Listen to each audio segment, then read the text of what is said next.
preach the word, be instant in season, out of season. Pwede po mag-preach kahit saan. Walang pinipiring panahon, walang pinipiring lugar. Yun po ang utos ng ating Panginoon. Mag-preach po tayo, lalong-lalo na yung ebanghelyo ng kaligtasan. Marami pong pwedeng pamamaraan para mag-preach ng ebanghelyo ng kaligtasan. Pwede po tayong mamigay ng mga babasahin katulad nito. Ito.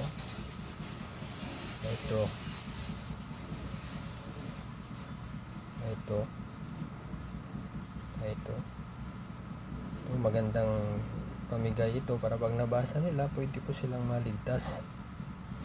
At pwede rin po tayong mag-iimbita ng mga hindi pa mananampalataya. Imbitahin natin sila sa church at doon po ay makakarinig po sila ng ebanghelyo ng kaligtasan at maligtas po sila. At maganda rin po yung door knocking, yung by 2 by 2 na pupuntahan natin sa mga bahay-bahay, yung mga tao, para mag-preach po tayo ng ebanghelyo ng kaligtasan. Marami pong pamaraan kung gusto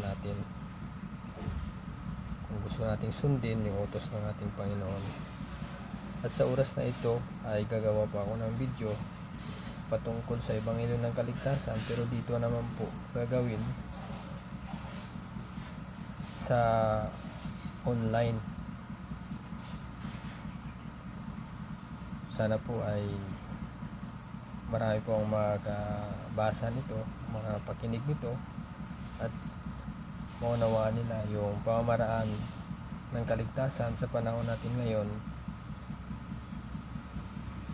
Kasi marami po ngayon ang mga ebanghelyo na tinuturo ng iba't ibang mga tao. Pero sa oras na ito, akin pong ituturo ang ebanghelyo ng kaligtasan ay sa pamamagitan po ng pananampalataya. Yun po ang gusto kong i-preach ngayon. Tutulungan po tayo ng chart na ito. Ito po yung chart na gusto kong i-share sa inyo. Yan po. So dito po sa grace period, pagkatapos na po ito ng kamatayan ng ating Panginoon, grace period po ang ating kaligtasan. At dito sa grace period, lahat po ng mga verses ay makikita po natin dito. The day of salvation sa 1 Corinthians chapter 6 verse 1 and 2. At ito naman yung verse na patunay na ang kaligtasan po natin sa grace period ay sa pamamagitan po ng pananampalataya lamang. Yung Galatians chapter 2 verse 11, Philippians chapter 3 verse 9, Romans chapter 3 verse 22, Galatians chapter 16, Galatians chapter 2 verse 16, Galatians chapter 2 verse 20, Ephesians chapter 2 verse 8 and 9, at isasama ko na rin po ang Romans chapter 11 verse 6 at Titus chapter 3 verse 5. Napakarami po mga verses. Halos lahat po ng book ni Apostol Pablo ay mayroong patunay na grace po ang kaligtasan natin, by faith po lamang. Tulad po sa Ephesians chapter 2 verse 8 and 9, for by grace are ye saved through faith. So faith po ang kaligtasan natin sa grace period. At ang grace period na po ito ay mahigit 2,000 taon na. Simula nung namatay ang Panginoon, nag-preach po ang mga disciples, lalong-lalo na po nung inutos na po ng Panginoong Hesus kay Apostol Pablo na siya po ang mag-preach sa mga hintil. Simula noon, napakarami pong naligtas sa pamamagitan po ng grasya. At ito po ay matatapos pag dumating na po yung rapture.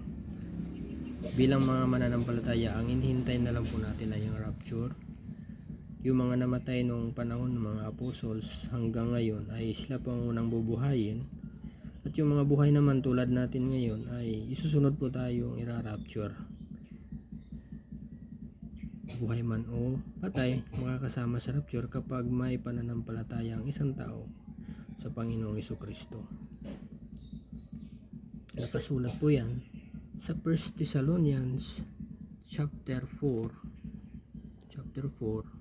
verse 16, 17 na nakasulat po doon na dead or alive ay kukunin po tayo ng Panginoon. At pagdating po sa taas, sa may langit, doon po may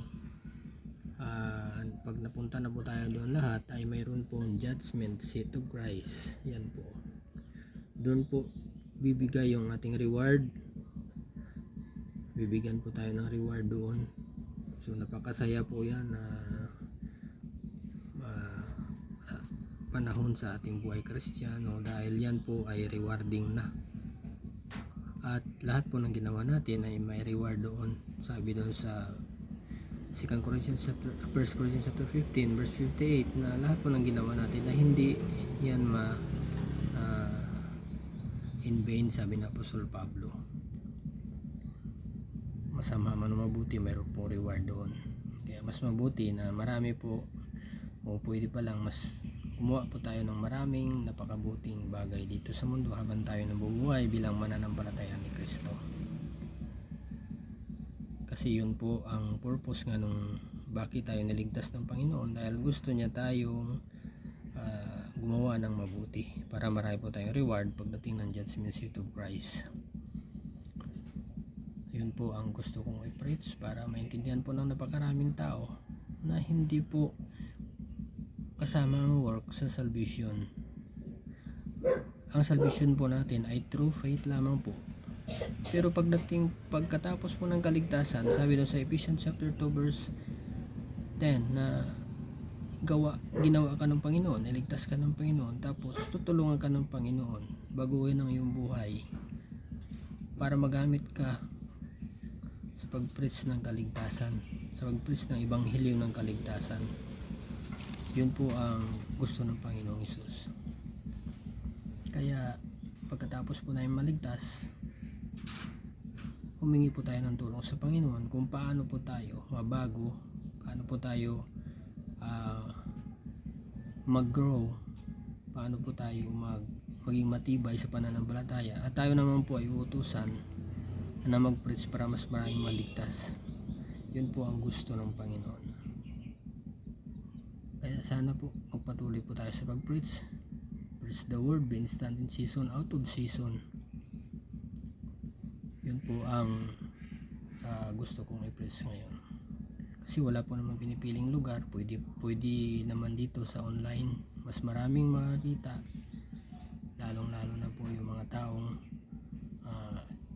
halos hindi mo makita sa kalsada dahil sa bahay lamang po. At iba naman ay halos na sa business na lang nakatuon, halos sa bahay na lang. Kaya mas maganda na tayo din po ay mag-preach sa ganitong platform para mas marami din po ang makakarinig ng ebanghelyo ng kaligtasan. At kung hindi ka pa po nananampalataya kay Kristo Jesus, hindi ka pa sigurado sa iyong kaligtasan, ngayon ang oras na ito para manampalataya ka. Hindi pa po uli ang lahat, hindi pa po nag-rapture, at ang kaligtasan po ay libre, wala pong bayad. It is the gift of God. Regalo po ito ng Diyos.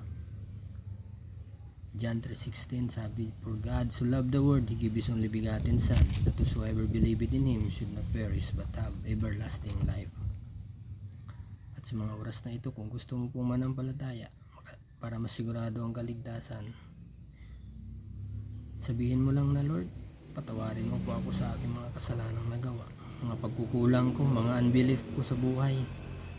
Hindi ko po naintindihan ang tunay na kaligtasan, pero ngayon naunawaan ko po na sa pamamagitan ng totoong pananampalataya na si Kristo Jesus ay nabuhay, na matay, nalibing at nabuhay sa ikatatlo araw para sa aking kasalanan.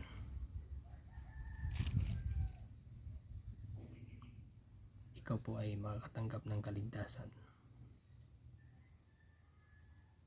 At kung sabi mo po yun, hindi po ako makapagsabi na ligtas ka, kundi ikaw mismo ang makapagsabi, dahil yun po ang nakalagay sa Biblia.